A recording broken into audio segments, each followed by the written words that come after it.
Kalian tahu bahwa di negara ini selain PDIP ada satu partai lagi yang tega memecat karyawannya? Kalau PDIP petugas partai, kalau ini karyawan kita bilang dulu.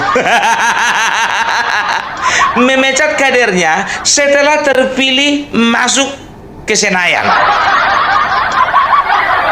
Kalian tahu partai apa itu? PKB.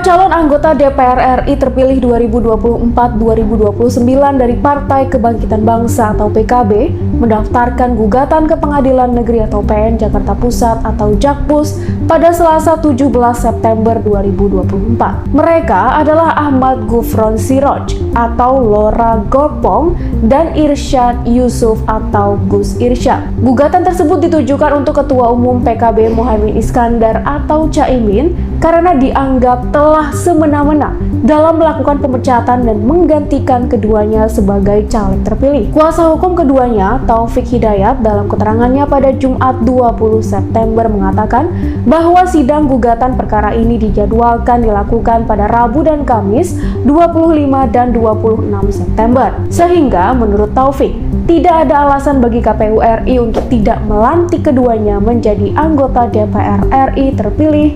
2024-2029. Sebelumnya, Ahmad Gufron Siroj dan Irsyad Yusuf menerima kabar bahwa telah diberhentikan sebagai kader PKB. Mereka pun sempat mendatangi Dewan Pimpinan Pusat atau DPP PKB untuk meminta penjelasan. Tetapi tidak ada satupun dari pengurus DPP yang bersedia untuk memberikan keterangan soal keputusan itu. Ahmad Gufron Siroj juga mengungkapkan dirinya mendapat kabar dari media bahwa PKB telah menyurati Komisi Pemilihan Umum atau KPU untuk mengganti namanya. Namun demikian, sampai detik ini, dia belum menerima surat.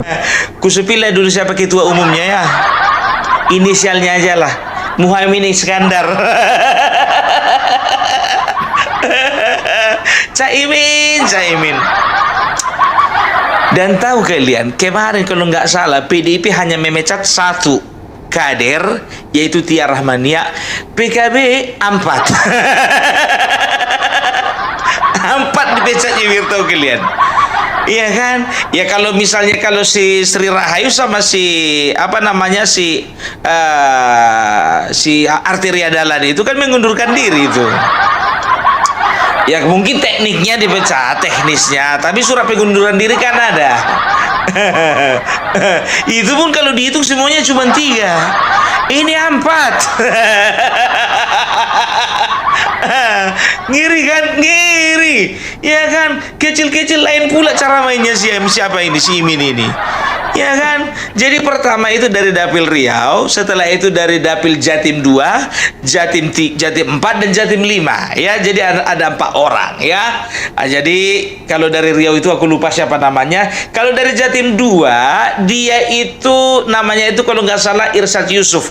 Adiknya Saifullah Yusuf yang baru-baru ini diangkat menjadi menteri oleh Bapak Joko Widodo ya. Setelah itu di Dapil Jatim 4 itu ada Gufron, kalau nggak salah Gufron apa namanya gitu ya, Gufron Siroj ya. Jadi beliau ini dari Dapil Jatim 4 ya. Beliau ini adalah asisten pribadi dari Ketua Umum PBNU. Baru dari Jatim 5 adalah Ali Ahmad ya. Jadi begini, aku mungkin ini tebakanku ya. Tebakanku ini kan karena memang ada konflik di antara mereka. Kalau untuk sampai saat ini aku melihat ada kekurang harmonisan antara pengurus-pengurus di NU dan juga pengurus di PKB. Makanya nggak heran ketika ya orang-orang yang ada kaitannya dan sangat dekat dengan pengurus atau pentolan-pentolannya PBNU dipecat. Ya, karena dia nggak ingin ada dominasi PBNU di dalam PKB. Kan begitu kan? Selama ini kan begitu yang digaung-gaungkannya siapa namanya si Caimin ya. PBNU beda dengan PKB. Padahal PKB dulu yang bangun itu orang PBNU itu. Bisa boleh dia bilang kayak gitu. Tapi urusannya lah itu ya.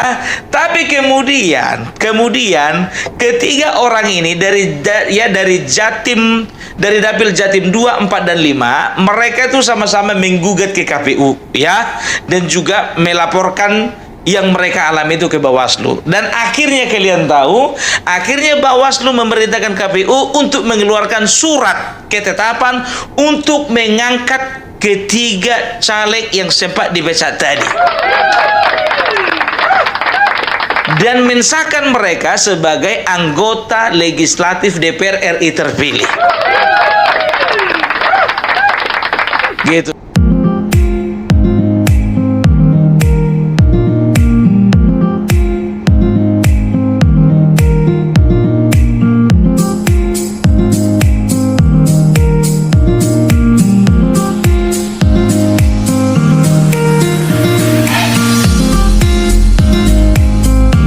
Itu. Nah, ketua PKB keberatan. Lewat sekjennya dia berkata bahwasanya pemecatan itu sesuai dengan mekanisme, kan begitu. Padahal mereka sudah sempat mengganti yang tiga-tiganya itu dengan orang lain. Udah tinggal lantik, padahal biar tahu kalian. Tinggal lantik. Rupanya diberikan kepada pemilang semula. Ini memicu kemarahan masyarakat sebetulnya, ya kan? Coba bayangkan kalian ya, kalau ada pembiaran terhadap apa yang dilakukan oleh siapa namanya itu, Ketua Umum Caimin ya, itu artinya apa? Itu artinya dia sedang menipu masyarakat, dia sedang menipu rakyat, dia sedang memanipulasi demokrasi yang harusnya diciptakan dengan jujur, dijalankan dengan jujur, gitu loh ya. Coba bayangkan kalau ini ada pembiaran, ini akan mengikut partai-partai lain akan melakukan hal yang sama. Gitu loh. Jadi contohnya begini ya. Ini ketuanya si Imin ini misalnya, ya kan? Dia punya keluarga atau orang dekat. Secara elektabilitas rendah. Ya, maka dia akan pasang orang-orang yang punya elektabilitas tinggi, ya, yang duitnya banyak, tokoh di masyarakat, punya peluang besar, dia akan pasang orang-orang itu. Setelah menang, setelah diputuskan KPU, siapa-siapa yang akan terpilih ya untuk maju ke Senayan diganti semua. Ya, coba sekarang rusak kan? Rusak gitu dia. Caimin, nggak usah tiru-tiru apa yang dilakukan Megawati. Dia itu anak presiden. Dia itu anak Soekarno. Beda dong. Kau merasa kau anak Soekarno? Ingat ya, aku bilang samamu, ya, Soekarno dan keturunannya lah yang bisa berbuat semau-maunya di negara ini.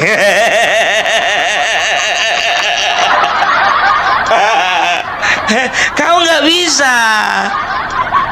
Nggak bisa, negara ini hanya milik keturunannya Soekarno.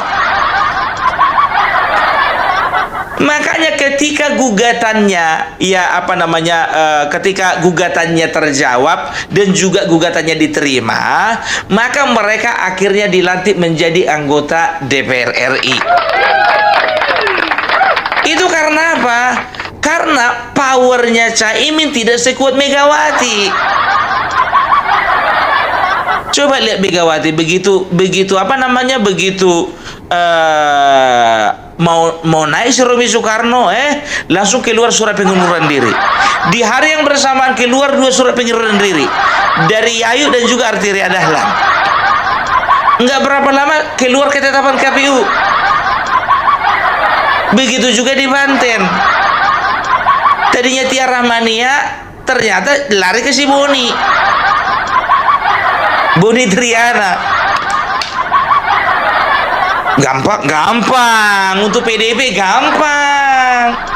Min, kau siapa? Ponakannya Soekarno? Enggak. Anaknya Soekarno juga enggak.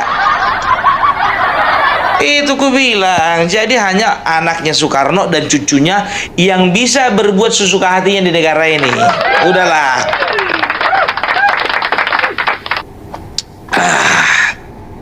Tapi untunglah itu terjadi di PKB. Untung nggak terjadi di PDIP.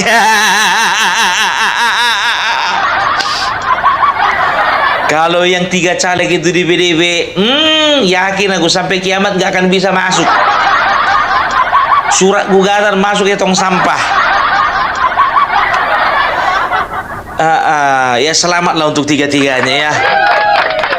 Jadi memang sebetulnya memang ini kental konflik ya antara Caimin dengan pengurus-pengurus PBNU yang ku sebutkan tadi ya, dengan aku lupa ya siapa ketua umumnya ya, sehingga sekretaris pribadinya atau asisten pribadinya dijegal ya. Setelah itu ada lagi dari adiknya Saifullah Yusuf ya, dari daerah Jatim 2 begitu juga ya, karena dia adik dari sekjennya PBNU dijegal juga ya.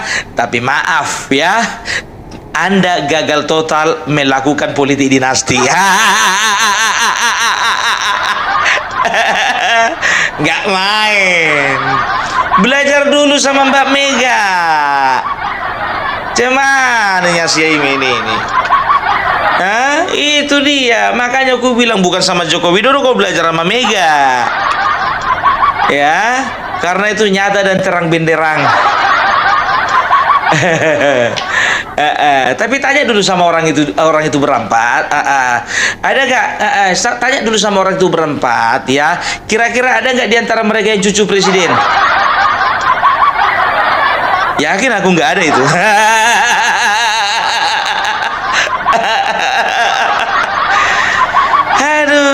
Aduh, kan gawat ini kan, bisa rusak demokrasi kita kan. Kalau ini terus-terusan terjadi, ingatlah, dengar kalian ini. Kalau ini terjadi di PDIP, ini terjadi di PKB, tidak menutup kemungkinan ini terjadi juga di partai-partai yang ketua umumnya punya kontrol penuh terhadap partai tersebut. Gitu, contohnya Nasdem, Perindo, setelah itu apa lagi?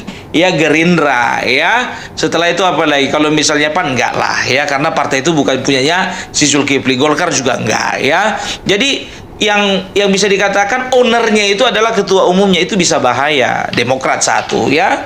Jadi mereka akan menyalahgunakan itu, ya. Jadi ingat, ku bilang sama kau Imin, ya, dengarkan ini. Kau belajar dulu kau sama aku.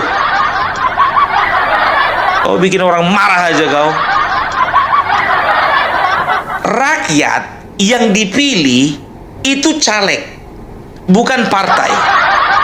Ingat ya, sebelum reformasi ya, yang mereka pilih, yang rakyat pilih betul tanda gambar. Ada bintang, ada pohon beringin, dan juga ada kepala banteng. Ya, dan rakyat cenderung nggak tahu siapa wakil-wakilnya.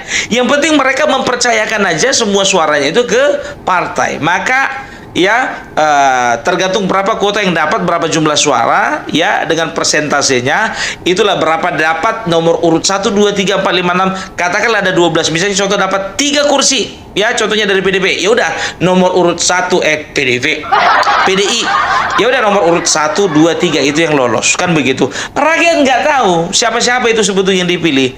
Nah, begitu setelah reformasi, rakyat itu ya yang mereka pilih bukan partai, yang mereka pilih caleg. Adalah itu keluarganya, adalah itu Bu D-nya, adalah itu Pak D-nya, adalah itu kawannya, adalah itu Pak L-nya, adalah itu tetangganya, adalah itu satu kampungnya, adalah itu satu opungnya.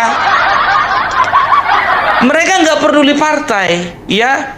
Jadi sadar diri kau, kalau nggak ada pemilih dari caleg, nggak ada yang milih suara partaimu. Jadi partai-partai jangan sombong lah, jangan kalian bilang, oh kita masih mendapatkan kepercayaan dari rakyat, maka kita mendapatkan juara 1, 2, 3, 4 dan seterusnya. Ingat, yang mereka pilih untuk pileg, yang mereka pilih ada calonnya, bukan partainya. Otomatis begitu dicucuk calonnya, entah matanya, entah hidungnya, entah perutnya, entah telinganya, otomatis suara masuk ke partai. Kecuali kalau misalnya yang dicucuk gambar partainya bukan orangnya, oke, lain cerita. Ini kan enggak. Ini mau kau tipu-tipu lagi rakyat dengan kau ganti dengan yang lainnya. Kau siapa? Anak Soekarno? Bukan kan? Udah ku bilang sama kau, hanya anak Soekarno dan cucunya yang bisa berbuat seenaknya di bangsa ini. Ya, itu dia. Ya, itu pendapatku ya kan. Kita masyarakat Indonesia berhak punya pendapat, berhak untuk mengeluarkan opini-opini kita. Jangan ketika kita mengeluarkan opini kata dibilang si Deddy Sitorus, apa-apa buzzer, apa-apa buzzer. Ya, udah aku bilang samamu, udah aku bilang sama kalian, tidak ada sepeser pun ku terima uang dari Joko Widodo dan juga Prabowo. Karena apa? Sampai sekarang pun juga orang itu gak kenal sama aku. Tapi apa yang kuperjuangkan adalah ya, yang menurutku pilihan yang benar itu yang kuperjuangkan. Kalau salah gak kuperjuangkan. Itu dia. Berangkat dari situ aja. Jadi rakyat ini udah pintar semua, gak bodoh. Ini kan pembodohan terhadap rakyat kan, pembodohan terhadap demokrasi. Oh iya, ngomong-ngomong soal demokrasi, itu gimana PDIP katanya tiga menteri ya dari kalian ya? Itu yang teriak demokrasi, darurat demokrasi kok nggak ada lagi. Burung Garuda yang latarnya warna biru kok nggak ada lagi. Ferdinand Hutahian gimana? Kemarin aku tengok ada gambar burung Garuda di belakang itu warna hitam. Masih masak itu kau? Kalian itu kalau nggak sesuai dengan hati kalian, kalian bilang rusak demokrasi. Begitu dapatan kalian, dia muncul kalian semua satu-satu. Lapet. Udah aku bilang mana ada fiti-fitinya lagi. Deddy Sitorus nggak terima dia kan, bahwasanya apa yang dilakukan oleh Rumi Soekarno itu adalah politik dinasti, enggak kan? Apa dia bilangnya kesepakatan. Ihur nih habing kesepakatan. Udahlah, ya kan itu kan di publiknya kasat mata. Ya kan kalian bilang kesepakatan. Kasat matanya mengundurkan diri. Tapi kali-kali bodoh nggak mungkin dia berperang habis-habisan mati-matian hanya untuk memberikan kursinya kepada orang lain. Walaupun sekalipun itu cucu Soekarno.